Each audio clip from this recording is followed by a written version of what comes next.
शेतकरी मित्रांनो, आज आपण सागवान लागवड व त्यापासून मिळणारे उत्पन्न यावर चर्चा करणार आहोत. बऱ्याच शेतकऱ्यांचा प्रश्न असतो की लागवड कशी करायची याचेच फक्त मार्गदर्शन केले जाते.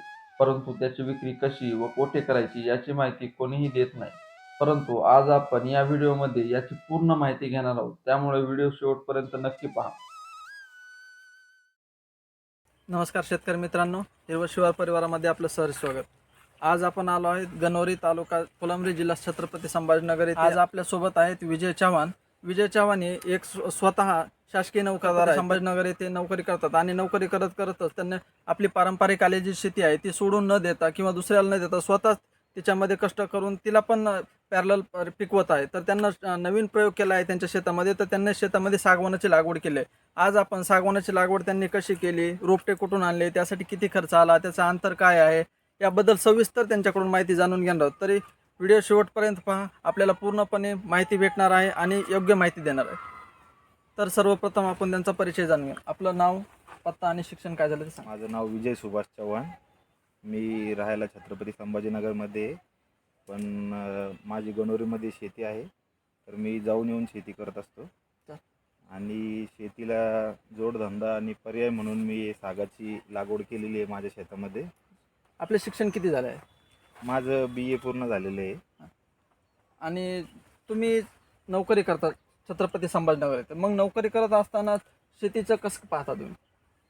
आता छत्रपती संभाजीनगर शहरापासून माझं गाव 15 किलोमीटर अंतरावरती असल्यामुळे मी जाऊन येऊन शेती करू शकतो. त्यामुळे मी शेती हा पर्याय मला निवडलेला आहे जोडधंदा म्हणून. आणि तो शेती माझी चांगली असल्या कारणामुळे मी ती पिकवतोय स्वतः. तर आपण शेतामध्ये सागवानाची लागवड केली आहे. तर मग सागवानाची लागवड करण्याच्या अगोदर आपण कुठं त्याचं काही प्रशिक्षण वगैरे घेतलं होतं का? नाही, मी प्रशिक्षण वगैरे काही घेतलं नव्हतं. मला खरं म्हणजे झाडं वगैरे जे आहे ते मला एक बांधाला म्हणून लावायची होती झाडं. तर मी असंच यूट्यूबवरती सर्च करत असताना मला या झाडांची माहिती मिळाली. नवकिसान प्रायव्हेट लिमिटेड कंपनी होती. त्या कंपनीची मी माहिती घेतल्यानंतर त्यांनी मला टिश्यूकल्चर ह्या कंपनीचे सागवानाची रोपाची माहिती दिली मला. तर आपल्याला हे जे सागवानाची लागवड आहे ते करण्याबद्दल कुठून माहिती मिळाली आणि आपण मग कसं काय ठरवलं की सागवानाची लागवड केली पाहिजे आपल्या शेतीमध्ये? मी यूट्यूबवरती सर्च करत असताना असं सहज मला एका कंपनीची चांगली माहिती मिळाली. त्या कंपनीचं नाव आहे नवकिसान बायो प्लांटेक लिमिटेड.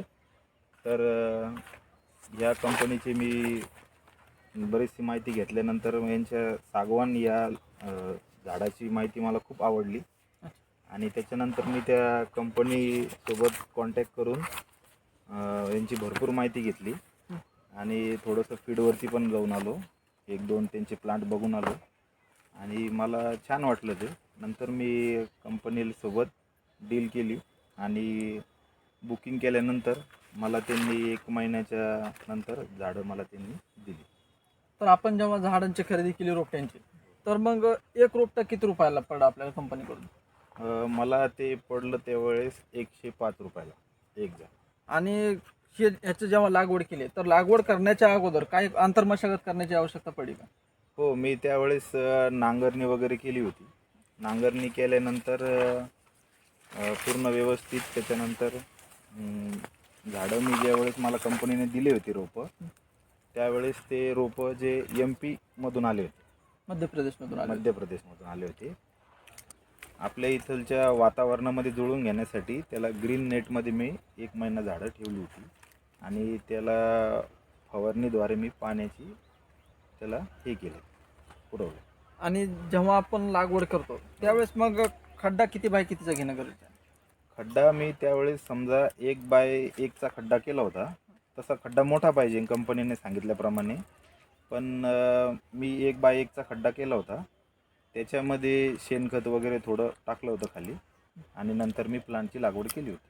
शेणखतामध्ये अजून काही दुसरं मिश्रण खत वगैरे टाकलं होतं का? औषध कुठलं? गांडूळ नाही, पेरणी म्हणजे ज्यावेळेस मी झाडं लावले त्यावेळेस दुसरं कोणतंही खत टाकलं नव्हतं रासायनिक. आणि तुम्ही सुरुवातीला जेव्हा लावलं तेव्हा बेड करून त्यामध्ये खड्डे येत होते का प्लेन जमिनीवर खड्डे घेतले? त्या प्लेनवरतीच आपण घेतले ते खड्डे. आणि आणि जेव्हा पाण्याचं व्यवस्थापन केलं त्याचं हो. रोपट्यांची लागवड केल्यानंतर, हो. तर मग ते डायरेक्ट ड्रिपद्वारेच केलं होतं की सुरुवातीला मोकळं पाणी सोडलं? नाही, त्याला ड्रीपद्वारेच पाणी द्यावं लागतं. त्या प्लांटचं तसे प्रोसेसच आहे. त्याच्यानुसार आपण त्याला ड्रीपद्वारे पाणी दिले होते. आणि जेव्हा लागवड केली तर ते ओळीमधलं अंतर किती होतं? तसं अंतर मी जे ठेवलं होतं माझं 9x9 अंतर आहे. 9x9 म्हणजे लाईन आपलं ओळीमधलं अंतर देखील 9 फुटच आहे आणि झाडामधील अंतर देखील 9 फुट हो, आहे. प्रत्येक झाडामध्ये 9x9चं अंतर आपण ठेवलेलं आहे. जेव्हा त्याला तुम्ही समजा आता जेव्हा लागवड केली त्यावेळेस त्याला शेणखत वगैरे टाकलं, तर मग रासायनिक खताचा वगैरे वापर करता का त्यावर झाडांना? नाही, सुरुवातीला रासायनिक खताचा काही वापर करत नाही. ते कंपनीच्या मार्गदर्शनाखाली आपण केलं. कंपनीने वेळोवेळी आम्हाला प्लांटवरती येऊन त्यांनी सहकार्य केलेलं आहे भरपूर चांगलं. 2 वर्ष ते चांगली सर्व्हिस देतात. आणि ते काही वेगळे औषधं वगैरे देतात का फवारणी करण्यासाठी सुरुवातीला? हो, त्यांचे फवारणीसाठी औषधं असतात आणि ते खतही पुरवतात आपल्याला. तर त्यांनी जे खत दिले आम्ही ते नंतर 6 महिन्यातून वर्षातून एक वेळेस वापरावं लागतं ते. तर त्याच्यानुसार आपण त्यांना दिलेले खत वगैरे. आपण जे लागवड केली आहे ती कधी केली होती? मी मे महिन्यामध्ये मी लागवड केली होती उन्हाळ्यामध्ये. कारण पावसाळ्यामध्ये झाडांचं खूप नुकसान होतं जास्त पाऊस आल्या कारणामुळे त्याच्यामुळे. तर मे महिन्यामध्ये एक वातावरण त्यांना स्टेबल असतं, त्यामुळे मे महिन्यामध्ये ती लागवड करावं लागते साधारण. मे 2022ला लागवड केली, हो. तर आता जवळजवळ 1.5 वर्ष झाड आहे. हो, आता हे माझा प्लांट 1.5 वर्ष झालेला आहे. तर आपण पाठीमागं पाहू शकता की 1.5 वर्षामध्ये जवळजवळ 20 फुटापेक्षा जास्त उंची वाढलेली आहे. प्रत्येक झाडाची 20 फुटापेक्षा जास्त उंची वाढलेली आहे. आता तर आपण ही लागवड केली आहे, ही 9x9 वर केली आहे, तर मग आपण यामध्ये कोणकोणतं आंतरपीक घेऊ शकतो? यामध्ये साधारणतः सुरुवातीला जे छोटं पिकच घ्यावं लागतं. समजा भुईमूग, उडीद, मूग हे असे छोटं, म्हणजे ज्यांची हाईट कमी असेल तसे. कारण की प्लांटची हाईट वाढायला वेळ लागतो 6 महिने. तोपर्यंत सुरुवातीला आपण मोठं पीक घेऊ शकत नाही. आणि त्याच्यानंतर 1 वर्षभरानंतर तुम्ही कोणतंही पीक घेऊ शकता, याच्यामध्ये काही अडचण नाही. 5 वर्षापर्यंत त्याच्यात पीक घेता येतं, काय अडचण येत नाही त्याच्यामध्ये तशी. आता सध्या मी कपाशी लावलेली आहे याच्यामध्ये, भुईमूग, उडीद मूग आता काढला नाही. आपण जे आंतरपीक घेतो त्या आंतरपिकाचा या सागवानाच्या झाडावर काही साईड इफेक्ट होतो का? त्याच्यावरचे किड्याचा प्रादुर्भाव म्हणा, रोगाचा प्रादुर्भाव, याचा काही इफेक्ट पडतो का झाडावर? नाही, याच्यावरती तसं बघितलं तर काही इफेक्ट होत नाही झाडावरती किड्यांचा वगैरे. पण अधूनमधून त्याला आळी वगैरे जर झाली तर प्लांटला त्याला फवारणी करावं लागते. आणि सागवानाच्या झाडावर कुठला एखादा रोग असेल तो आपल्या आंतरपिकावर काय परिणाम करतो? नाही, तसं सागाच्या झाडावर तर काही रोग वगैरे काही झालेलं नाही आतापर्यंत तरी, माझ्या अनुभवाप्रमाणे. आता जे आपण जे ह्याची लागवड केली आहे, तर मग ह्याची विक्री योग्य किती वर्षानंतर बनते? विक्रीसाठी ते 12 ते 15 वर्षाच्या दरम्यान येतं. आणि याला आपल्या इथं लोकल मार्केटलाच विकतात का कंपनीचे लोक येऊन घेऊन जातात? कंपनीचे लोक पण नेतात, पण आपण तसं काही करार वगैरे केलेलं नाही आहे कंपनीसोबत. तर मला लोकल मार्केटमध्ये किंवा व्यापाऱ्याला ते विकावं लागेल. आणि आता हे जे झाडं दिसत आहेत पाठीमागे, या झाडाचे सरळ वाढले, तर मग हे सरळ वाढण्यासाठी जर हे असे फुटवा झालेले काही कलम आहेत तर त्याचं काही आपण कट वगैरे करता का? हां, त्याच्यासाठी काय करावं लागतं की जेव्हा जेव्हा त्याला आजूबाजूला फांट्या वगैरे येतील तर ते छाटत राहावं लागतं त्याला. शेतकरी मित्रांनो, हे पहा, असे जे फुटवे झालेले असतात झाडाला बाजूला, तर ह्याच्यामुळं एकतर झाड सरळ वाढत नाही आणि झाडाची उंची देखील कुठते. त्यामुळे हे असं मोडून टाकणं आवश्यक असते. जेवढे जेवढे दिसत आहेत आता वरपर्यंत आपण पाहू शकता, ते सर्व कशाच्या तरी सहाय्याने ते पूर्ण तोडून काढणार आहे. आणि ते झाड पहा तुम्ही, लवचिकता किती आहे. ते झाड पूर्ण वाकवलं तरी मोडत नाही आहे.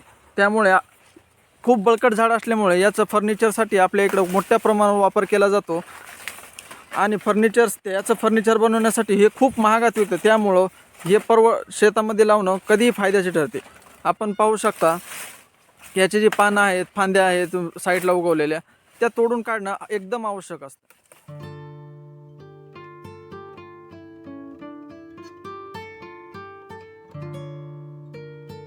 शेतकरी मित्रांनो, आपण आतापर्यंत लागवड व व्यवस्थापन याविषयी माहिती घेतली. आता आपण त्याच्या विक्रीबद्दल माहिती घेऊ. सागवानच्या लाकडाला भाव किती मिळतो असा प्रश्न मनामध्ये सर्वप्रथम निर्माण होतो. तर आता 2,500 ते 5,000 रुपये प्रत्येक घनफुटाला भाव मिळतो व त्यावर 10% GST सरकारला द्यावी लागते. नवीन लागवड केलेल्या शेतकऱ्यांचा असा प्रश्न असतो की विक्री कोठे करावी. सागवान विक्रीच्या मार्केटविषयी बोलायचे झाले तर सारंगपूर मध्य प्रदेश येथे सागवानाचे मोठे मार्केट आहे. महाराष्ट्रामध्ये देखील चंद्रपूर जिल्ह्यामध्ये बल्लारपूर शहरामध्ये मोठ्या प्रमाणावर सागवान लाकूड खरेदी विक्री केली जाते. बऱ्याच शेतकऱ्यांचा असा प्रश्न असतो की व्यापारी व्यवस्थित भाव देत नाहीत, तर अशा वेळी आपण स्वतः मार्केटमध्ये नेऊन त्याची विक्री करू शकतो. त्या अगोदर काही काळजी घेणे आवश्यक असते, जसे की सागवान लागवड केल्यास 7/12ला त्याची नोंद करणे. कारण आपण जेव्हा विक्री करताना वन विभागाची परवानगी घ्यायला जातो, तेव्हा वन विभागाचे अधिकारी त्याची 7/12वर नोंद कधी झाली हे तपासतात आणि नंतर झाडे तोडण्यायोग्य झाले आहेत का हे देखील तपासून पाहतात आणि त्यांची खात्री झाल्यावर तोडायला परवानगी देतात. अशा प्रकारे आपण सागवान लागवड पासून ते विक्रीपर्यंत येणाऱ्या अडचणी याविषयी पूर्ण माहिती घेण्याचा प्रयत्न केलेला आहे. आपण जर अजून चॅनलला सबस्क्राईब केले नसेल तर आत्ताच करा, म्हणजे अशीच नवीन माहिती आपल्यापर्यंत पोहोचवायची आम्हाला संधी मिळेल. आपल्या आजूबाजूला अशी सक्सेस स्टोरी असेल तर आम्हाला कळवा. हिरवळ शिवारची टीम नक्की याची दखल घेईल. तर शेतकरी मित्रांनो, पुन्हा भेटूया अशाच नवीन सक्सेस स्टोरी सोबत. तोपर्यंत धन्यवाद.